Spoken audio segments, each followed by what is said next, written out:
standard for granting a motion for summary judgment in federal court? Thank you for the question, Senator. Summary judgment motions in federal court are evaluated under Federal Rule of Civil Procedure 56. The question is whether there is a genuine issue of material fact that will require a trial. The moving party has the burden of proof of establishing that there is no genuine issue of material fact and that judgment should be granted as a matter of law. If the moving party does not meet that burden, then summary judgment is denied and the case goes forward to trial. Okay. So basically it's just, are the facts in dispute and is law in your favor? Hey folks, welcome back. What you just watched is one of those moments that proves exactly why Senate hearings still matter and why straight answers matter even more. This wasn't a gotcha. This wasn't political theater. This was pure accountability. When someone's up for a lifetime judicial appointment, dodging basic questions should set off alarm bells for every single person watching, no matter your politics. If you think public officials and nominees ought to be able to clearly state their positions, smash that like button, subscribe to Congress Lens, and turn on notifications so you never miss the next one. Now let's get right into it. Judge Gaston, on December 6th, 2008, you talked about this with Senator Graham. I'm going to quote, children are not safer because registered sex offenders are prohibited from residing near schools, parks, daycare centers, and other places where children tend to gather, end quote. Did you write that? I co-wrote that article, yes, sir. Okay. When you wrote it, did you believe it? I did. Okay. All right, let's start back down on this end. Ms. Al-Madani, tell me about this doctrine of qualified immunity that we're discussing here in Congress and in the newspapers. Thank you, Senator Kennedy. Qualified immunity applies in 1983 cases as well as Bivens actions to law enforcement officers. Right. Unless there is a clearly established constitutional violation, they are subject to qualified immunity. They are immune. Okay, thank you for that. Let's go to Judge Hunt.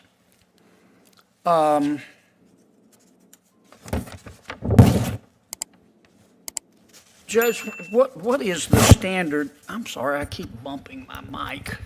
What's the standard for granting a motion for summary judgment in federal court? Thank you for the question, Senator. Summary judgment motions in federal court are evaluated under Federal Rule of Civil Procedure 56. The question is whether there is a genuine issue of material fact that will require a trial. The moving party has the burden of proof of establishing that there is no genuine issue of material fact and that judgment should be granted as a matter of law. If the moving party does not meet that burden, then summary judgment is denied and the case goes forward to trial. Okay. So basically it's just, are the facts in dispute and is law in your favor? That's probably a shorthand for it, but really it's, are there material facts in dispute? Because in my experience, there are often factual disputes, but the question is whether they are material to the resolution of the issue. Otherwise you wouldn't be in court. Exactly. Judge Hugh, tell me about New York Times v. Sullivan. I believe that was a First Amendment case, Your Honor. I'm sorry, Senator, about free speech. But in my 5 years of being a judge and 25 years of practice, I haven't had to actually apply New York Times v. Sullivan. Okay.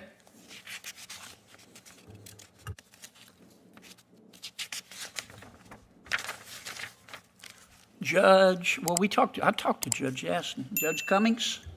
Good afternoon, sir. Good afternoon to you, sir. Tell me the rule that the United States Supreme Court follows in deciding whether to overturn precedent.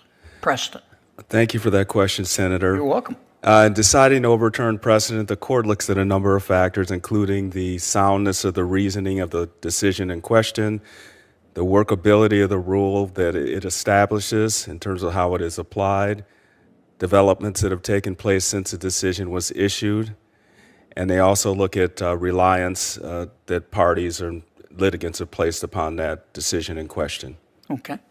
Let me ask you, well, I'll start back here again. What did the White House give you to prepare for today's hearing? Senator, there were a number of meetings with the White House counsel's office. Did they give you any written materials to read? There were some written materials. Tell me, what were those? There were materials that were already in the record, questions and answers from prior hearings. So they gave you a list of questions and answers from prior hearings? An overview, I would say. Yeah. How many questions and answers did they give you? I'm not sure, Senator. Sitting here, I'm not sure exactly how many questions. Was it more than 10? Yes. More than 50? I don't believe so. Okay. And whose questions were they? They were Senator's questions. Which ones? There were some of your questions, Were Senator. they? But I also watched many hearings, and so I'm. Thank you, Mr. Chairman. That's a tribute to you, Senator. After seeing the full exchange, what hits hardest is how restrained Senator John Kennedy actually stayed, especially when you can tell he was boiling inside. The first question was dead simple.